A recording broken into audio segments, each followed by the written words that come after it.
Oh, so pite ho tunin zo tela tu sim khat anangai khom kinutin ateng le hi channel hi subscribe bol lo like koi tabang nom ba le subscribe like share nin bol pi un kin zo tu sim ngei ta ta no ho ngai nom ding no ho ki pa na ding no ho thanok na ding tu sim ngei ta ta kan upload jing thei na ding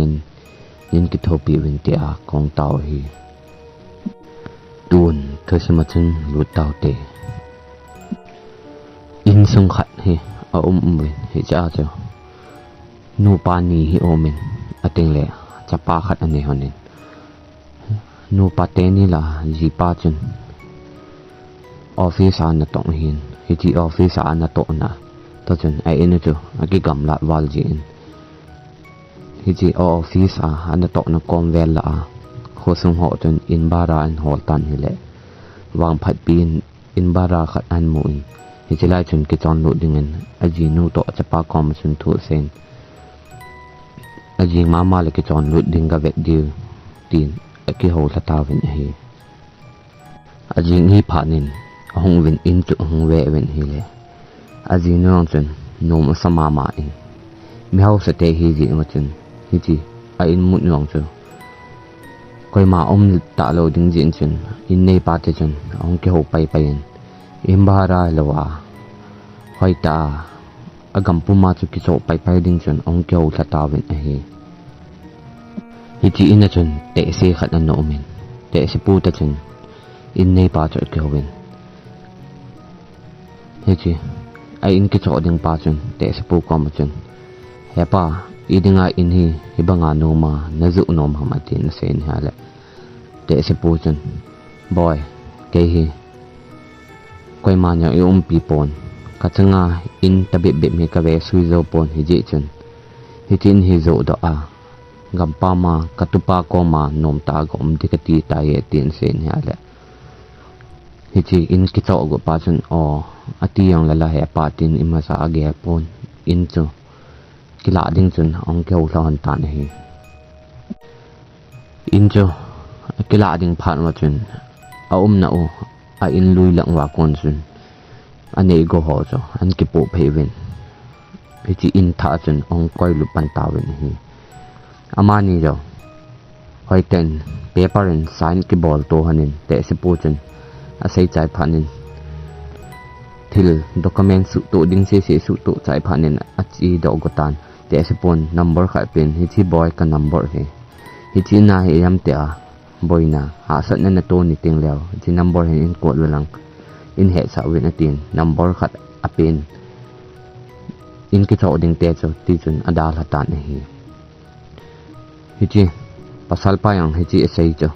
alung dong in ipidinga hi chi number he pi a boy na ha sat na to lew in sei pi wen in he sa wen ti ham tin lung dong ta khon age len hi hin la amayang in tha a luding hi ta ji ngachun i chaw chu abai wal jin gelin jong agel thu pon thil ho chu a he tup ta wen hi in chu dan thum hin la alit wal jin chu bon chan e chai jo po wen a in lui lang wa ane go si chu an ki tho chai wa a jing teng la koi tup ding he tup ding ti a tu ni chu ti a chu chap de do a ma alal ji ma chu jing teng la he tup ding en a kheu la ta wen a he a jing hi phanin ama honya ane go ho chu phate cha chan a koi tup chen wen ino chu hoi tan an he theng ta wen hi wang phat pi in hi thi kho sunga chun ane ki het pi kha on a loi ho yang ana cheng en hi chen a in cho let wang na loi ho nya ong ki tho pi ti chun a he khom ta wen hi in a he pe na wen ong ki tho pi a loi ho la an no mai mi kha chen hi chi chapang pa anu kom chun ti hin an sen he gol no ipinage la he chala imun pen ta he in he zat la ne ke so wa chala ya he ding ne ke so ha matin adong en ha le khat no chun ipiti ham gol no atin sen ha le na mai khat no chun ima ti di poi atin no mahila in yong thing phung ho yang le to len tamin hoi ten in le to ho yang ale nen anomi ken la nom ka san ale nom na sa alohai atin adong in hala in man hi vet lawang anom na hi atin iti chun aloi no chun an seyin hi aloi no chun hin la gol no kichi then phaten umin lang lai no hi wa jeng ji in that ji hin atin asei pi in hi aloi no chun ti chu an sei phan na me no chun gol no ipiti ham ipiham na sei na chu hoi tan ne sei chi pe na tin hi aloi no chun hitin an sei kin in hi gol no hi chin hi aki sei min thang mi om ding yong koi ma ngam lo ki chat ta ki sei in khat chu hi tin sen ha la na me no chun itilang ho ta san ji be sek lo jen gol no ipinalung ne ham pathen nin people le cho chu ipinalung ne pi ham cho chu pathen sim in ho yang pathen sim hi ve atin iti chun aloi no chu se ho chu abe la pi in a heading ding chu a ki he ki ta wen hi ti chun in chu an he wen ha la chapa chu anu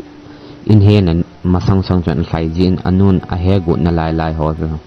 alu ji in thil om se chu om thil ki te phat chu hoi chop ji in ti chun anun a he ding kon ho thil ho cha mo hoi chop ji in he ala anun he thil ho chu mo hoi hin atin an pho in hi hila chapang hin ma a he pon anu he ding masang sang chun a chi ji in thil ho chu anun he masang aga hoi chop ji in ti chun anu ta chun ong ki than hanin hi chun in chu an he honin dan ni na chu an pha nen chapang pa chu a sai jalin sti ma chun kal to en dan thum na lang chu epi umam ti anu sang chu he ma sa te de gun dan thum na lang chun a sai to tan hi ama yang room ho chu a ve le len alu le en hi ala mun khan hin box khat amoin hi chi box sung chu a hong duan a ve en hi la bottle alin tim khat an omin hi chu chapang pang chan ala do in hi bottle chu a hong in hi ala room sung chu hui hat ta en hong nungin wat jin jenin hi room sung chun bottle chu ala do a hon chun a hong nungin hi cham hai open in bottle sung chun a khot a dol in chun so lu nin pi mam tin a ve en hi ala doli neu cha khat hi omin ama chen doli chan la don a ve en hi ala doli a o ma chen pin heu khat anaki kilin hi chi ama yang doli chu a ve en hi la dei walin pin heu chu aga thamin e le hui hat tan hong nungin window chu an mut hongin po la len window chong ki kha pan tan hi le anu chu an achapa chun pe ball ham tin an ko chenin hi la chapa chu aking walin hi chi oma doli oma pin heu ki thil lang chu ong leng do tan chu pha nin hui chu na sata in hat ta in hong nungin hi le anu yang achapa kom na chu hong sai to loi chelen chapang pang chun anu hong ka in atin ki cha jin chu nei pho kha khan te tin doli chu agan na thei chen bottle thung chun heng lut loi chelen asingin ateng le ji ting khong chung chun akoi lut ki tan he anon achapa ko ma chu pin ball ham ati na dongin he le chapang pa chun no e ma ka ball poi atin ti chun window chu phate kha tu manin anu kom lang chu chapa na chun an zui ki tan he in ho chu ma ha ya hui hung phat pha na san a he tup ngen a he chai ta wen hi chu phanin ne thei don thei ne wen a don wen chom phat ki hol wen jan hi ding phan hen a ki khen ta wen hi ama ho yang bule me ho ki hon wen hon chai phan wen ti jan an ne wen pha chom phat a to wen a ki chol do ta wen hi di jin hap ta khat lang nom ten ni chelai in sung chan hong ta wen hi jan khat ni hap ta khat jawen ai mut pen wa hin in chung langa dan thum lang chun na mai mi khat a sai ngeni a sai gen hong ki jan a ka to a sai a thu en ti jun ong sai veranda lang chu an pha pan in chung adan achai na pen chun adingin anoi lang chu ong ki chom thlan to lu chun pa den athi san jal la na chu tan hi ki cho anu no amang nin amun aking walan ong tho den hin aji pan inati ham atin andong in hala aji pa chun ti chun do pan chun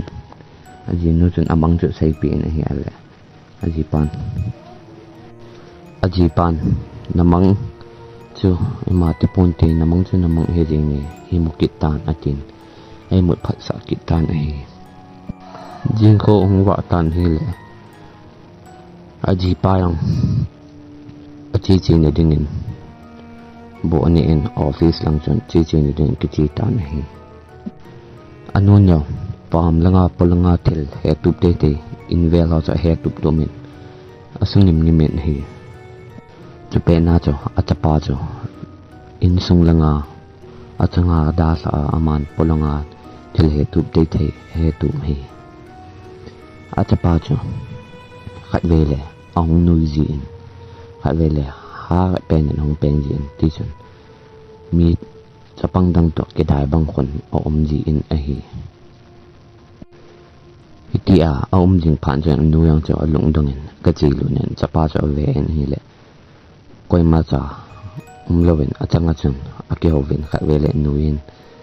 pi pam cho a bol khu chei chu ji nen hi anu jo a chi na en boy pin bol ham koi to ni ki chim ham tin dong in hi le chapang pa chun he no kaloi pa chu chilaya kon mu lo ham tin an sein hi chapang chu heading wa chu chapang he khoi he til kum nga vel bit bo hinala ya hi chapang chu he tin an sei kin hi he no nang nong je nin kaloi pa chi ta ye he no chi do o atin anu chu an so do ing tan hi le anu chu koi ma cha lo to alung dong walen achapa chu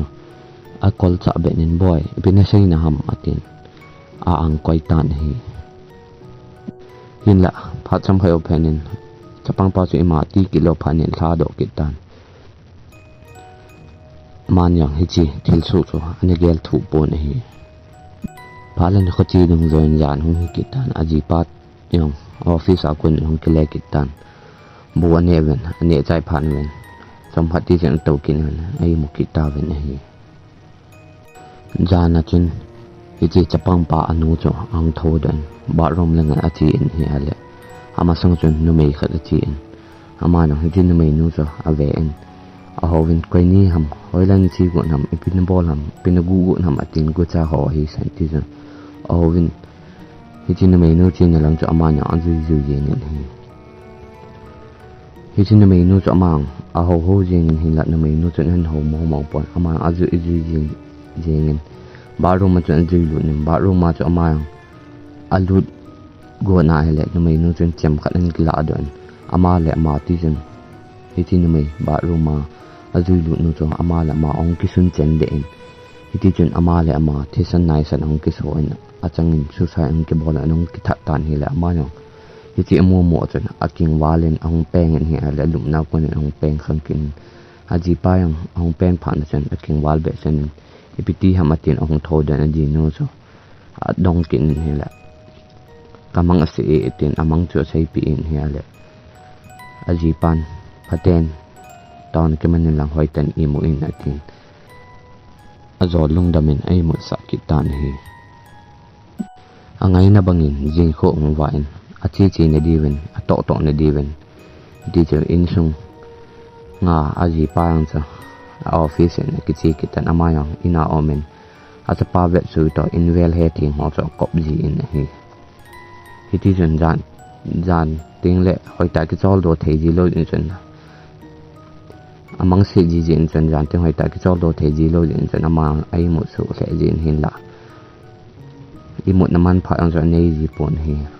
sun ting le aloi ho ong ji wen phat sam khat khat hong to pi ji in kim nei dan ho po su asai pi ji wen hin la aman